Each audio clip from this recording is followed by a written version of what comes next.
Good morning, you guys. I'm doing a quick video. I'm so frustrated. So yesterday I pulled the trigger on my book. I pulled the trigger after all this time. I was just elated on cloud nine. I was just so happy.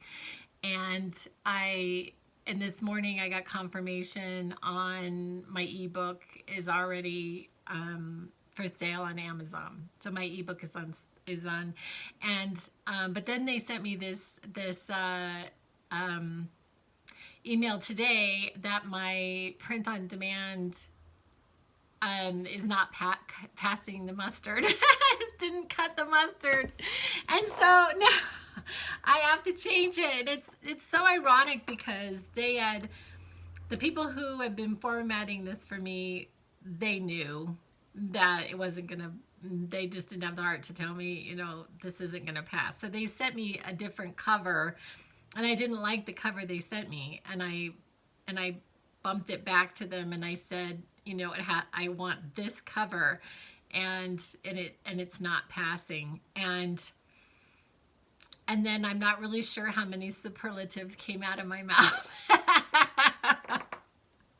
I was just so like, it's so weird about this life. And two things that, like, the first thing is I become just such a control freak.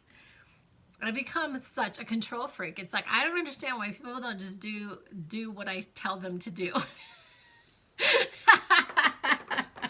Make it work. Cut it up. Like, make it work. Because that's the one I want. I don't want this other one.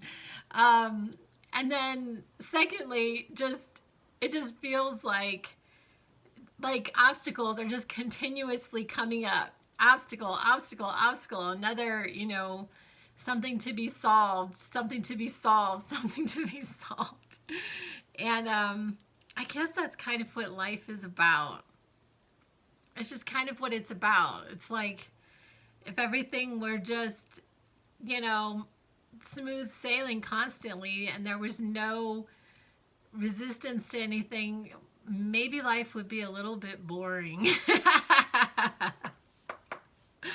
That's why we endeavor to climb mountains in the first place, right? Because it's a challenge. And so I was telling my sister yesterday, I was talking, I had given actually my book to like 4 different people. My sister read it, and I sent my sister's corrections. And I was talking to her yesterday about how this has just been a practice in what not to do. From beginning to end, it's like it has been more about what not to do than what to do. And I guess when you know not what not to do, then you know what to do. But oh my God, it's just been so interesting. And so I'm hoping to have, it's actually going to be three different books. It's a trilogy, and I'm hoping the second one will be out in September, and then by December of this year, all 3 of them will be done. So I'm really excited. Anyway, it's called Blonde Haired Girl, which is my YouTube station. And I wanted to just say again, because when I tell people about that, they oftentimes just look at me like, what? And I got the name Blonde Haired Girl from a Charlie Brown episode where Charlie Brown was in love with the little red-haired girl. And he wanted to give her this, as I recall, he wanted to give her this Valentine, and it was just so sweet. And I just felt like, along with being referred to as the blonde-haired girl or the blonde-haired lady, my hair has definitely been a characteristic that people have identified me with my whole life. But I also just identify in some ways with Charlie Brown. I identify with him kicking at the ball and the ball being pulled out from under him all the time. Like, oh God,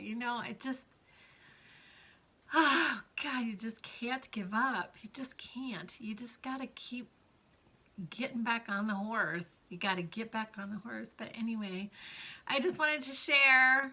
I have a big smile on my face, but on the inside I'm feeling kind of angst. And today I'm going to work on and I may just use their cover even though I didn't like it. I didn't like their cover at all. I like my cover and I want my cover, but oh my gosh. Anyway, I love you guys. I'm going to try to turn you off remotely.